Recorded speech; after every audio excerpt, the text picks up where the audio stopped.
Peace and love, divine spiritual energy. I want to dedicate this video specifically. I wanted to discuss and talk about trust. And it's extremely important that we trust in every second, and we trust in divinity, and we trust that everything is working out in our favor. We must master our emotions. We must master living in the present moment. We must master calmness. We must master surrendering to our emotions. Also, it's extremely essential that we master the art of thought control and thought concentration, so that we can have this extreme inner thought self-mastery, or being a master of your thinking and being a master of your thought focus. Because anytime we're having anxiety, anytime we're having negative thoughts or having negative emotions, we're basically having a lack of thought control. And whenever you have that lack of thought control, then your thoughts control you versus you controlling your thoughts. So the main objective is to control your thinking versus your thinking controlling you. So mastering your inner thought control and thought focus, it allows you to alter a negative automatic program, or because you can have a voluntary thought or you can have an involuntary thought. And whenever you have an involuntary thought, it's basically it's an automatic program of falsehood, of non-truths. So it's basically the self-image or the negative thinking habit that was developed from your environment, because your intake becomes your outtake. So the main objective is to identify the root cause of the reason in which every thought surfaces, because negative thoughts are basically past experience, basically being recycled into the present moment. So whenever you're calm, whenever you're present in the moment, you cannot experience no negative thoughts, no negative emotions, no negative thinking. It's only when you're having thoughts regarding a false future, or you're dwelling on a past, that you're bringing back into your present. So you can be visually in the present moment, but your thought focus can be somewhere else. So for example, you can be looking at the TV, or you can be looking, you can just daze off and be looking at something, but you could be daydreaming. So you visually are here, but your thought focus is elsewhere. So it's like you're present, but you're not fully present. So the ultimate objective is to be fully present in the moment, because whenever you're attempting to master self, you're basically attempting or seeking to master being in the present consistently.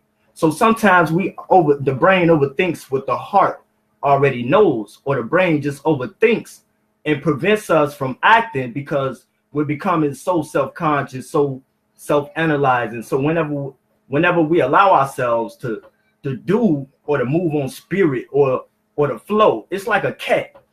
A cat, for example, works on instincts. It works on intuition. So a cat is always present in the moment. It's like when you pay attention to an ant. One thing you notice about an ant can see another dead ant, but it never thinks to itself that one day it's gonna die, because an ant is always present. A cat is always present. So you can scare a cat, you can torture a cat, that cat will still come back around you, for the simple fact that the cat is living in the moment, it's living instinctively. So the ultimate objective is to be in the present consistently. It's just like you want to make sure that you remind yourself of consistent, positive, motivational, productive thoughts on a consistent basis, because you want to live within this magical mindset, within this spiritual mentality. So you can have this automatic solution oriented thinking habit which allows you to neutralize any problem or any situation as soon as it surfaces or occur, because you're basically having this mental preparedness, or you're pre-establishing this premeditated positive fixed response system, or this automatic solution-based automatic reaction habit or pattern. And that is developed through basically preparing yourself to perceive life a particular way before situations occur. So if you know up in a single day, you may encounter 4, 5, or 6 or 7 different possible problems with people, social anxiety, nervousness, fear. You must learn to not be scared to be scared, because what makes a person feel is, it's not that they don't fear, it's that they're not scared to be scared. They're comfortable with feeling uncomfortable. They don't fear being in fear. So that allows them to embrace their emotions or what's taking place within them or within their thinking habits. So the ultimate objective is to embrace that which you want to resist. So the more and more spiritual you are, the more and more bold you are, the more and more expressive you are. Whenever you're attempting to limit your expression due to someone else's presence or due to someone else's existence, then you unknowingly have given them power over your expression. So you're limiting your spiritual power. So people speak about spiritual protection. The fact that you think you need spiritual protection is why you need it. Because the moment you say that it's possible, because nobody can drain your energy, you can only drain your own energy. Nobody can take power from you, you can only take power from yourself. Nothing can affect you, you can only affect you. So nobody energy can drain you. You can only think that they can drain you. There's no entity out to get you but your own mind, your own self. We don't fear the people, we fear ourselves. And we don't see a problem isn't a problem until we mentally decide that it's a problem. A person isn't a threat until you mentally decide that that person is a threat. So with knowing that, then you're able to see that you are the master manifester of every situation. So every situation, you're experiencing a reflection of yourself. You're experiencing an aspect of your internal mental perception of self, or what you feel that you deserve. Life is reflecting that back to you in a multiplicity of different experience, in a multiplicity of different encounters with like-minded individuals or whoever. It's all a reflection or whatever been taking place within your subconscious or within your daily routine or your daily thinking habit, which is going to determine which experience that you have and on what level are you experiencing in a day-to-day basis. Because this is all just a reflection of the God within you manifesting the reality. So we don't, or I'm gonna put it like this, God or the creator doesn't reward us. The spirit realm doesn't reward us. We punish and we reward ourselves. It's just like when people speak about reincarnation. People have to understand that we reincarnate as every form and every way, as every person, as every lifestyle. We're infinite. With being infinite, we go through every expression. We go through every existence in all form. And even when you're here, you're always there. And you're always in multiple different places in multiple different times. And you're operating in different dimensions on different frequencies. So this life, you're moving at this pace. You're living different lives at different paces. And it's going to be difficult for you to perceive that based upon the limitation of perception on this dimension. So it's just like we only perceive like 10% of what's really taking place, and 90% is actually spiritual. So it's actually spiritual. So therefore, is something that's highly enormous or highly phenomenal that's taking place that's unseen. So, like for example, you're dealing with the intellect, you're dealing with logic, you're dealing with um, a limitation because the heart knows, but the brain thinks. So the brain can analyze and make logical sense of things, but your heart can beg to differ and say, regardless of the logic, just follow your heart and trust in the unseen, regardless of what sense it don't make. Follow your heart, and that's the evidence unseen. That's the blind faith, and that's when the heart, the intuition, supersedes intellect, and it's all about that spiritual, the higher, the what's mainly unseen. That's that heart. But what's seen is dealing with the intellect. The intellect is limited. That's that evidence. The intellect, the logic deals with evidence.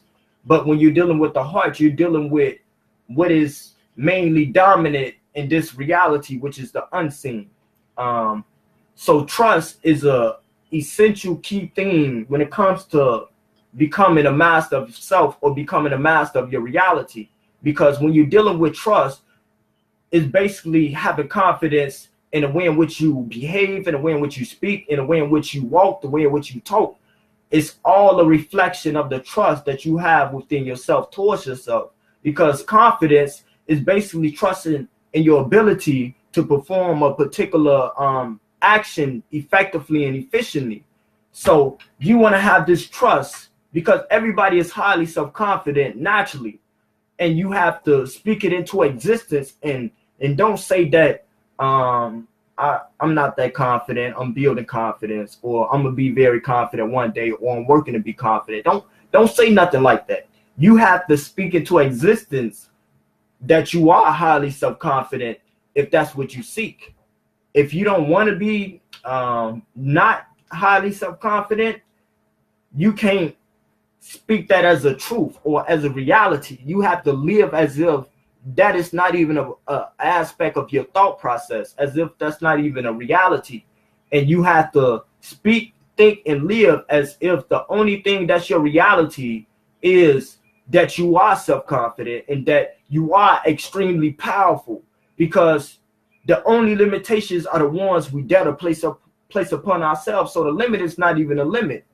And we're basically infinite multidimensional beings, so we can harness and basically manifest all the energy and all of the strength in the universe and utilize that energy in order to manifest any reality that we choose or any reality that we decide. So if we say that because I picked up this cup, I got all the power in the universe because I picked up this cup. And since I picked up this cup, the way in which I picked up this cup, I'm the most powerful person to exist. And the reason I'm the most powerful person to exist is because I just stated that I'm the most powerful person to exist. So I decide what makes me the most powerful person to exist. It don't have to be something extreme. You can take something small and make it the biggest thing ever. That's the aspect or the reflection of the divinity within you. You define things. Things don't define you.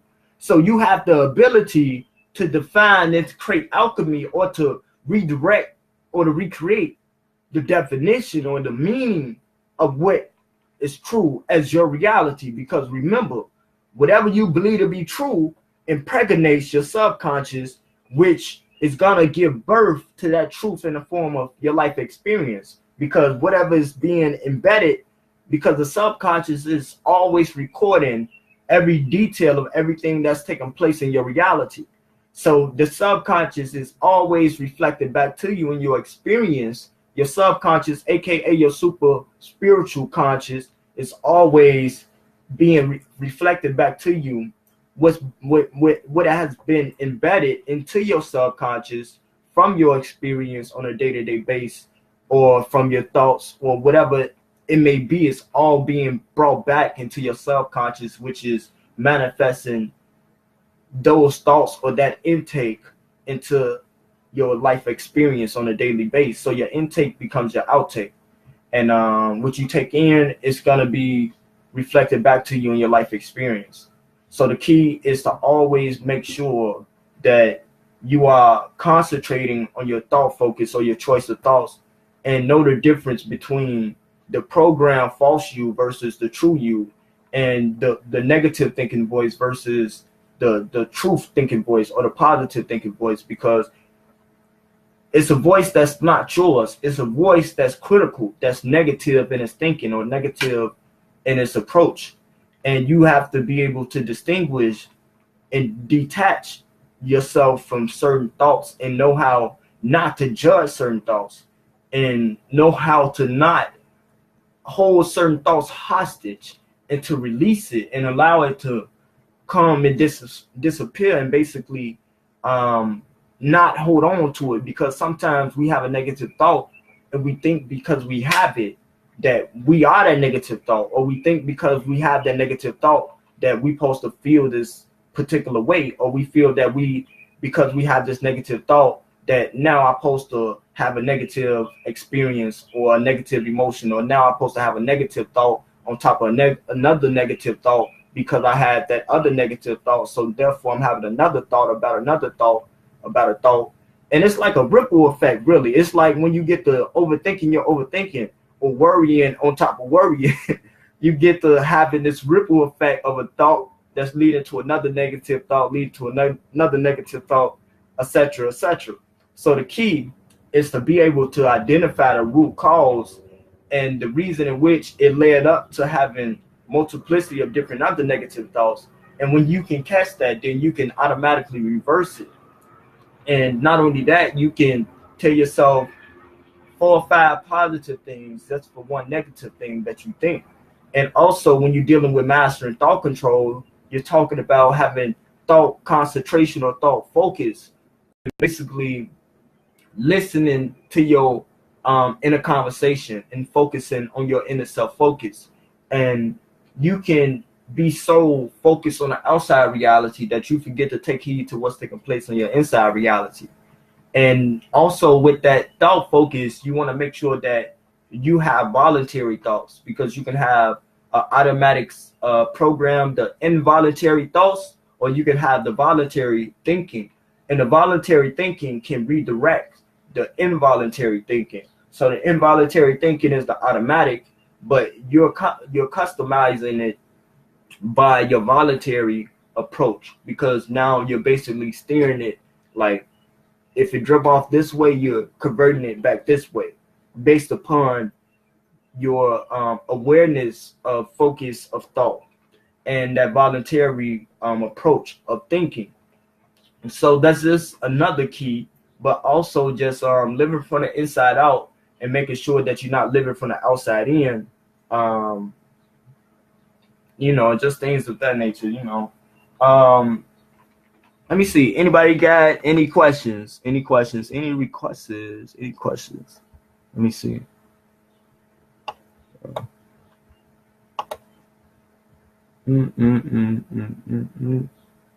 Let's see. I love it too, shit. So, let's see. Any questions? I know somebody got questions. I can be on here all day by myself. Self-approval is the best approval.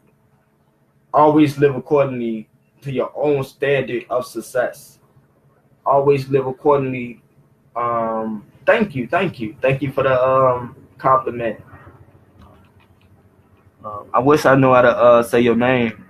I'm gonna just say Segment. Thank you for the great live. And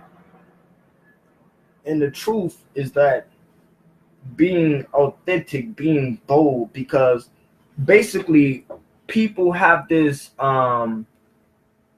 society has this standard basically, and people have this normalized standard or a standard of a normalized behavior of how they anticipate people to react in particular key situations. So whenever you identify that that's a natural pattern or that's a natural comfort zone for most people, and you can then create a different rebellious or outside the normal standard of thing behavior or approach. When you can establish that, then you can basically um, be so effective and be so you can champion a situation in your approach by seeing the unconventional or the unpredictable or the unexpected or the uncommon action or behavior or approach that you take is always going to be something that people have to submit to. And it's not about dominance, but it's about saying that it's a time for domination in a good way and in a bad way, because everything has this good and bad side to it. But the way in which I'm approaching it or explaining it is basically to say that you want to be so you want to be so different, you want to go out your way to be so different. It's just like when you want to challenge yourself to face yourself or to face your insecurities, you're basically challenging yourself to put yourself in a vulnerable position. So when you're dealing with being bold and speaking your truth, you're basically dealing with a freedom, a extreme level of freedom. It's like a child, a kid. When you're in that childlike mindset or state of mind, you're more free, you're more bold, you're more authentic. That's why, like, a parent be like, put your why you keep taking your shoes off? But the child is like, what you mean I should be putting my shoes on? Like, I'm free. So a child is extremely rebellious. It's like the new kids, the new old souls that's reincarnating or being manifested into this reality is they're extremely rebellious, and they have this strong inner willpower and perseverance, to whereas they're just extremely magnetic, to whereas they get what they want because they have this energy that's so, like, they magnetic field is so magnetic, and it's so much love within them. And that's why it's like when they rebelling for their self-love. And it's like when you have rules, or when you rebel, you're basically creating this boundary and saying that, no, I'm not doing this, or I'm not putting up with this, or I'm not finna streak my character, or I'm not finna limit my expression, or I'm not finna not speak my truth. Or you doing something, or a person doing something, and most people are used to other people being phony. Most people are used to doing things to people, and people not speaking straight up about it. It's like indirect conversations, for example. People have indirect conversations. My whole perspective or perception regarding situations like that is that that's somebody else's game. We don't play other people's games. So when it comes to situations like that, I'm like, shit, I'm direct. I'm specific. I'm more. So what, you thought you was gonna have an indirect conversation with me or something?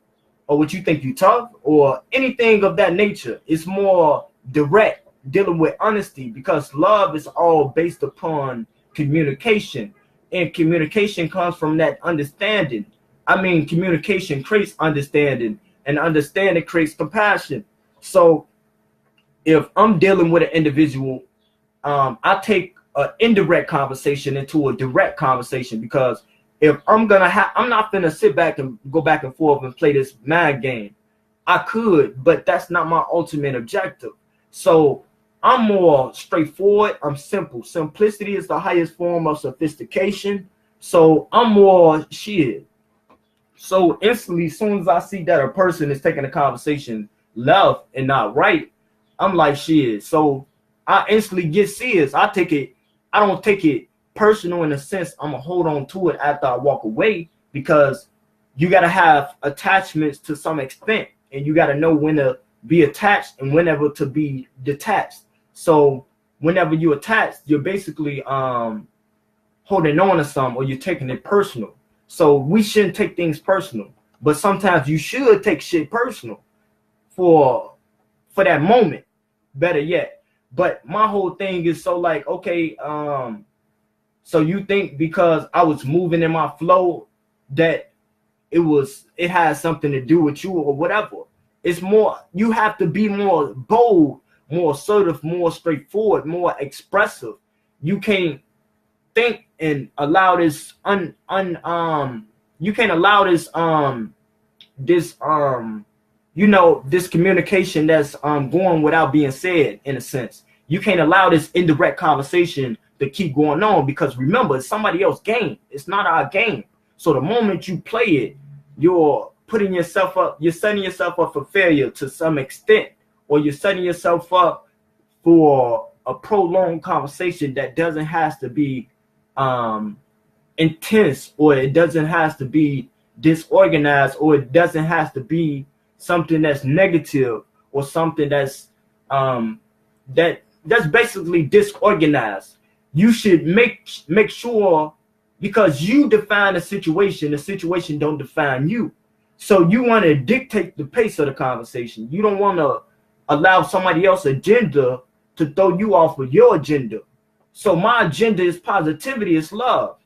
So my agenda is how I perceive you as a reflection of how I perceive myself. So therefore, I'm gonna see the greatness in you and not seek to see the worst in you, because I seek to find the greatness in myself. And at the end of the day, I have to walk away and be authentic and true to myself. So back to basically speaking boldly and basically speaking your truth. So it's sort of like, shit, bro, who the fuck you think you is talking indirect, or thinking I'm supposed to not say something because you think I'm finna go back and forth with you and not say something about this indirect conversation taking place?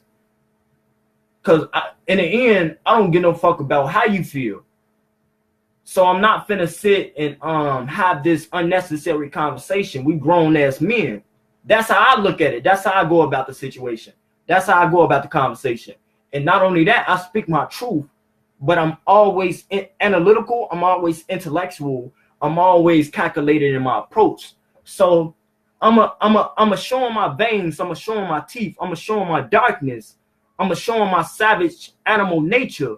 But I'm gonna always make sure my higher self master over my lower self. And I'm gonna show them that side just to create that boundary.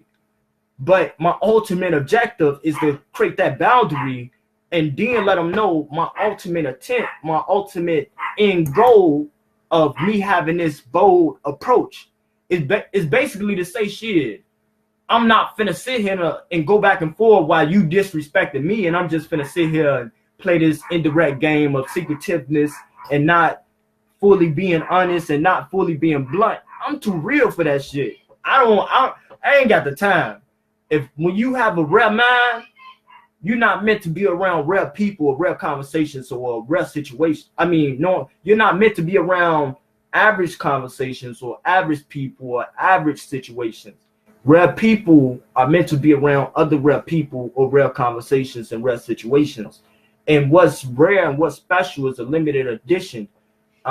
So it's not meant to be seen by everybody. It's not meant to be experienced by any and everybody. That's why we are naturally, as old souls, as being extremely observant, extremely emotional, or extremely analytical. We're naturally the odd one out, because we're meant to stick out, to stand out, and we meant to be a limited edition.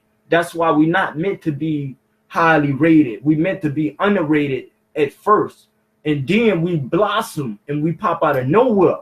Even though for a long period of time we was in the underground, but we was in the back in the lab like the scientists, like the mad genius. Because I tell people, you got to be crazy to think that you're not crazy. Everybody is crazy to their own extent in their own way. But my point is that geniuses would make that. Well, I'm not a. I'm gonna just put it like this. Never mind. I'm gonna just put it like this. Basically, you want to make sure that you're straightforward. You want to make sure that you're simple and you make things simple, because simplicity is the highest form of sophistication. And you dictate the pace of things. You don't operate based upon someone else's existence or present being present. I'm not gonna stop being me so you can be you. I'm not gonna limit my mental perception of self. I'm not finna see myself in this negative light or feel that I have to be passive or see myself as being a victim of the situation. I'm not finna put myself in that perspective. I'm finna see you as being weak as possible.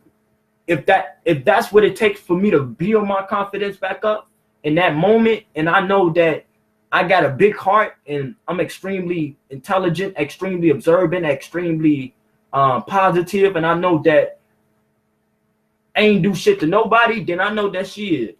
I'm finna look at you like you trying to kill my kids, you trying to kill my family, because I have a lot of shit at risk. I'm living not just for me, I'm living for the people in my surroundings. I'm living for my environment.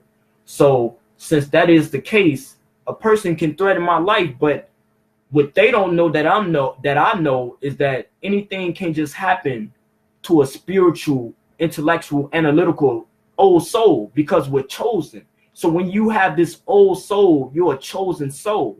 So anything just can take place to you.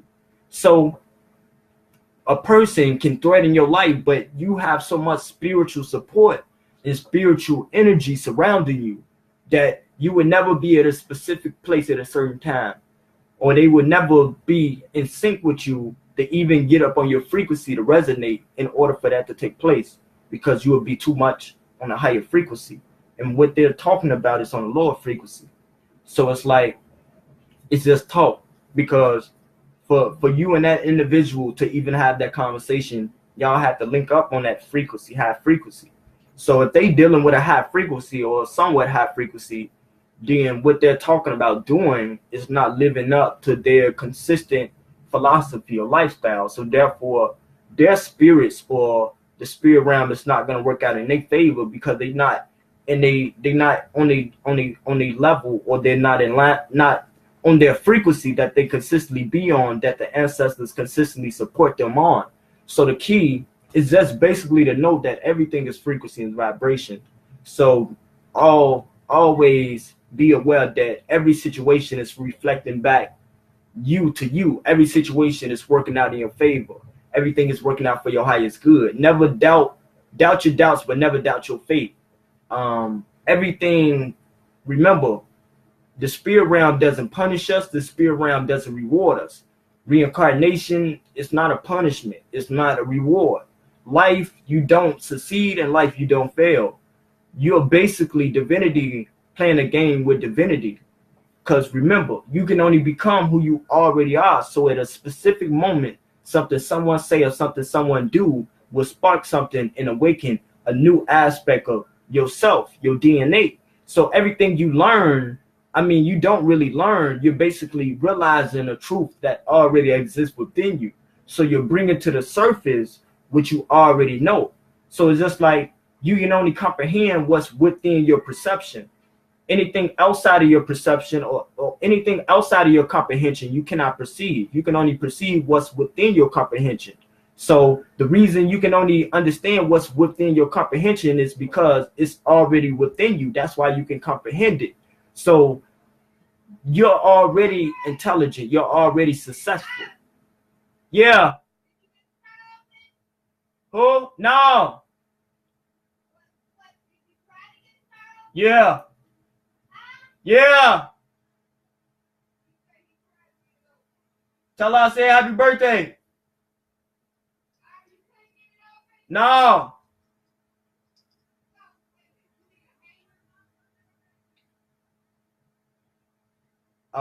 So basically, divinity, when you're dealing with divinity, we don't improve in life. We don't succeed in life because we're already successful. We're already life is just remembering what you already know.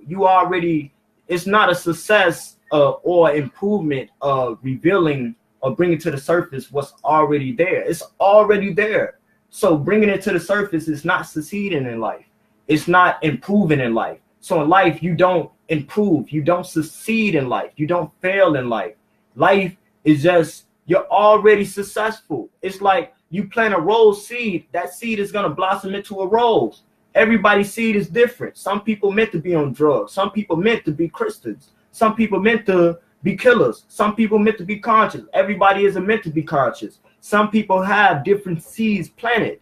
Everybody has different paths. So it's like we have our standard of success. Everybody's standard of success is different. So just because a person isn't successful compared to our standard or our dimensional reality doesn't mean that they're not successful far as their path or what they came here for.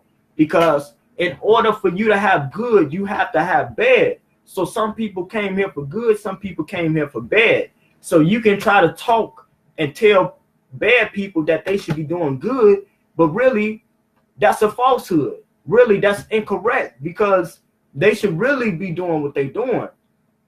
And it doesn't mean that you shouldn't tell them to do good, because you're just being who you are destined to be.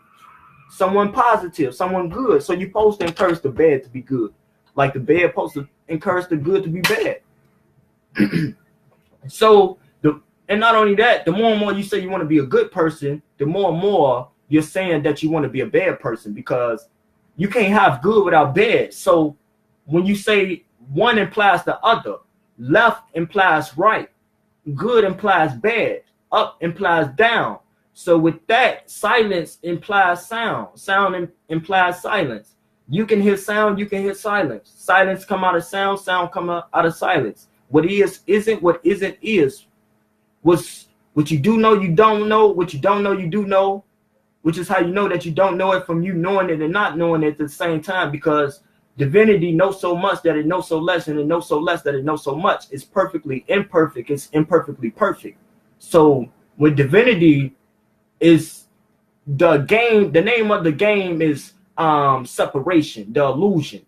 And in between without that illusion, you have the oneness, you have the neutrality, you have the neutral point. But then you have the separation, the game of illusion. So when you're dealing with truth in this game of illusion, all truths, I have truths. Because what is really isn't, but what isn't really is. But it is, but it isn't, but it isn't, but it is. Because what up is down, what's down is up, what's left is right, what's right is left, based upon perspective.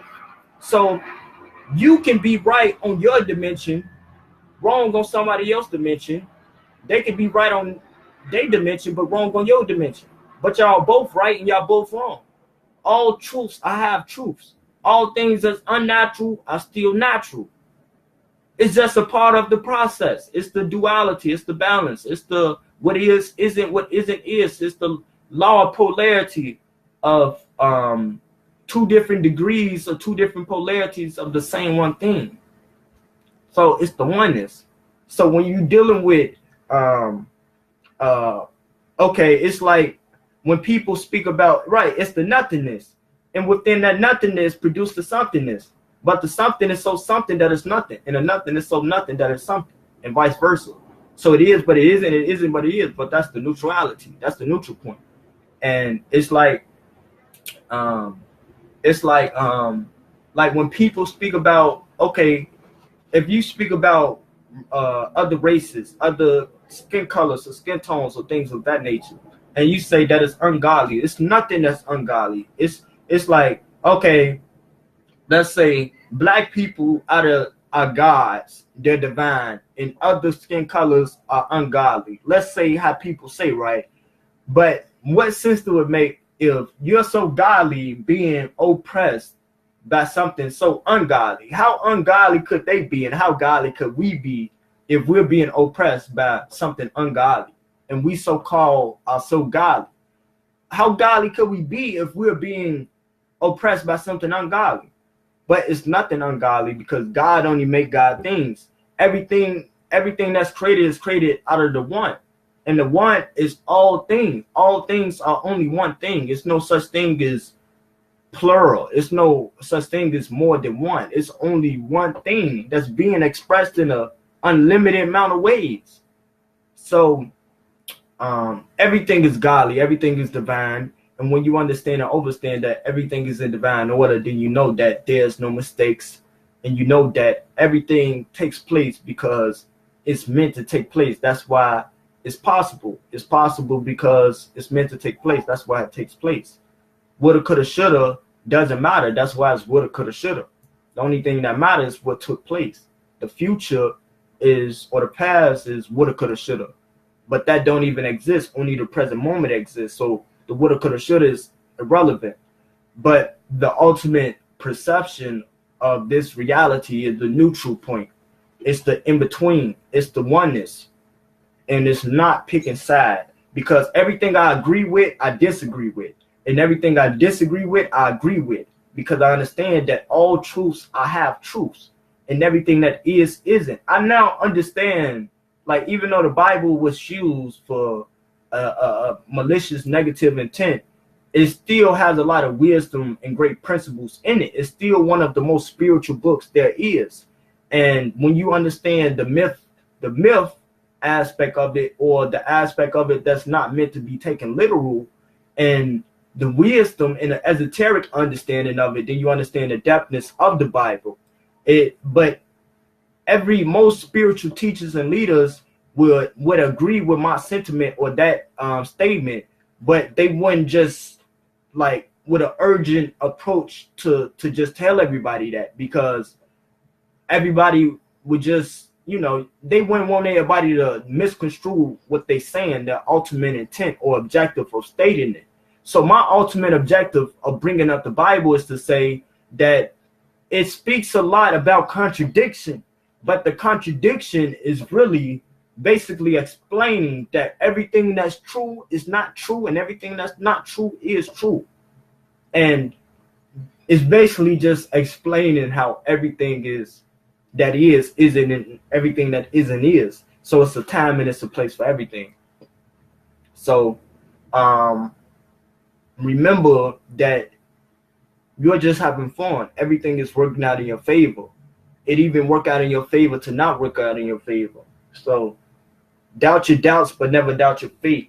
And basically always consistently prepare yourself to have this, like, if you know you finna walk into the store, or you finna go downstairs, or you finna go to the store, or you finna go somewhere, you want to make sure you motivate yourself. You put yourself in this spiritual momentum or this spiritual mindset, so that your performance can be highly effective, so that you can always make sure you produce certain results on a certain level, and so that you can produce a certain manifest, so you can manifest certain things into your reality as a result of your previous expression of being highly effective. And being highly effective allows you to produce grandiose results. And that's the ultimate objective in every single day, which is to master the day, because every day is great because you make it great. Every day is special because you are special. And you make everything what it is. When you put on your shoes, you make the shoes the shoes. When you put on your shirt, you make the shirt the shirt. When you walk into the room, you make the room the room. You make everything what it is. So with knowing that, you can experience greatness on every single day. I haven't had a bad day in over 3-4 years, or maybe 3 or 2 years or 4 years. But compared to my lower self back when I was unconscious, my good day doesn't even compare to my bad day that I be having nowadays.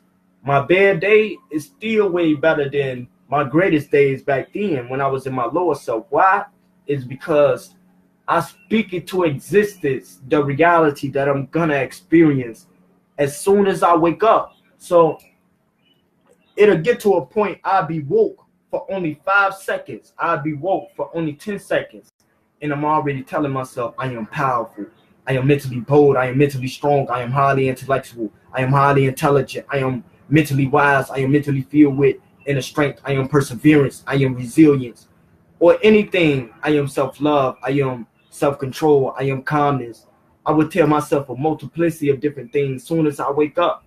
I may just be waking up. I may have just opened my eyes, but I woke up with a certain spiritual momentum, and I woke up with an automatic habit of positivity. I woke up with a natural thought habit of positivity and daily motivation of reminding myself of divine motivational thoughts.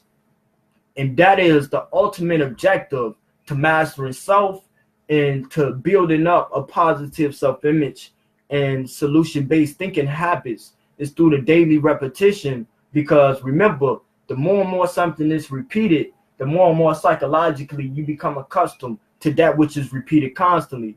So the key is in your daily routine. But it doesn't matter if you tell yourself something every day if you're not telling yourself that all during the day. It doesn't matter what you tell yourself or what you know if you're not reminding yourself consistently of the things that you know all during the day, because you want to make sure that you do everything with a certain mentality, with a certain mindset. You want to make sure that you have a certain level of calmness, you're surrendering to your emotions, that you're being free from, because it's just like we go through a lot of problems and then we be like, dang, I knew that already. But sometimes we forget to apply what we already know because we're not already premeditating the response, or we're not establishing this mental preparation or this mental preparedness. And mental preparedness is basically preparing yourself to look at life a certain way before the day even gets started. And even when you're going throughout life or going throughout the day, you're still just having certain thoughts on standby, so that when something arrive or occur, you can already neutralize it, or you can already have the antidote or solution to neutralize the situation. And that is a reflection of mastery of self and a mastery of thinking and a mastery of creating a solution-based mindset, or creating a reality that is harmonious. And that is the ultimate objective that my brand, Analyze Self-Love, promotes. And so it's like it's so many different things to talk about. I didn't have any key particular things that I wanted to speak about where it was trust, but it was, I didn't want to limit myself. It was a multiplicity of different things. But peace and love, Uncle Jasanab, Hetep Amin Ra Nasu Neter Juhudi Rufinap. Thank you, divine spiritual ancestors. Thank you for everybody that's watching. Uncle Jasanab, divine love. Enjoy y'all magnificent divine real existence and divine real expression. Always speak your truth. Always live your truth. Live up to your own standard of success. Live up to your own standard of greatness. Create your own version of success. Remember, I like Les Brown once said, I think he created the quote, but I'm going to say it. Don't go where the path may lead. Go where there's no path at all and leave a trail. So don't go where the path may lead, but go where there's no path at all and leave a trail. So create your own version of success. Live up to your own standard of greatness. Live up to your own standard of what makes you extremely great, or what makes you extremely valuable, or what makes you extremely important. You define who you are. You define your existence. You define your reality. Only your reality exists. Other people, reality only exists when you focus on their reality. Without your focus of their reality is irrelevant to your reality. So your reality give value to all things. That's why we don't worship ancestors. When they spoke about in the Bible, worship God, they spoke about the God within. Worship yourself. Self-love is the best love, and the best relationship you can have is with yourself.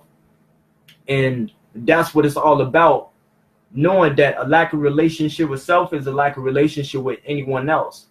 And you must master your inner self-focus. You must master the art of self-focus and master being extremely focused on yourself. It's just like if I'm on a train and a person look at me and I know that if I keep looking at them, it's going to start to become this back and forthness or this indirectness or whatever. I know to not give it life, or give it my light, or give it precious, valuable time out of my life or my focus. So you can be focused on that person, that first. It's like when you're in a crowd, you can be focused on 3 different people around you, but you're basically scattering your energy that you can have focused towards yourself and your reality. And you can really have that energy focused towards you being in this spiritual mind frame or the spiritual mindset. Because when you're in a highly spiritual mind frame, then you start to see synchronicities on an extremely high frequency, and things start to synchronize and align up right before your eyes, and things are just like extremely in divine timing or divine order as you sit back and just observe the things around you. You're moving at an intuitive you're moving at a divine flow with an intuitive rhythm, and that allows you to be at the perfect place or the perfect spot at the perfect time, moving in the perfect way. It's just like but yeah, I'm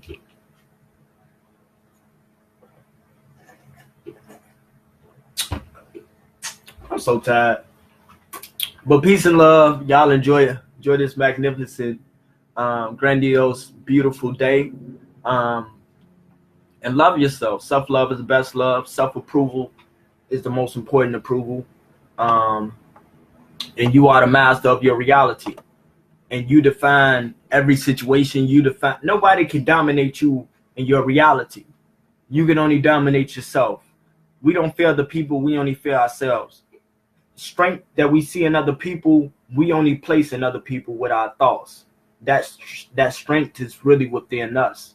And it's the power inside of us which is used to create the perception of power outside of us. So that power is coming from the power within us. So sometimes we place strength on people that they don't even see in themselves. And sometimes people see the strength in our eyes or within our energy. They can feel it in our energy and they can see it in our eyes. And sometimes they can even see when we are moving not in alignment with the depthness of our strength. And they can see when we're not fully aware of the depthness of our strength. So they may see the God within us unknowingly, and that may intimidate them or remind them of what they may lack, or it may remind them of what they feel that they don't have. And when they don't understand that insecurity, now they feel uncomfortable, and now they just unknowingly have the urge to have this envy and hate, because now they feel like they deserve to have the same skills or to have the same characteristic traits or money or clothes or whatever. They feel like they deserve to have the same thing as you. And out of that envy and out of them,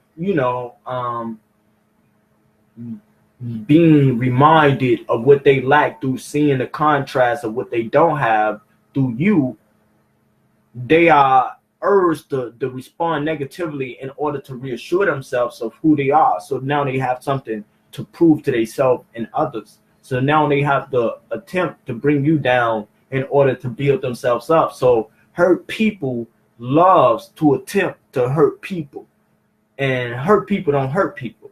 Why? Because we can only hurt ourselves. We control our own emotions. Remember, nobody can drain your energy. You can only drain your own energy. So hurt people love to attempt to hurt people because they can't.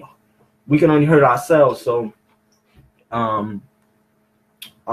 so take ownership for your emotions. Take ownership for your reality, and take ownership for every second.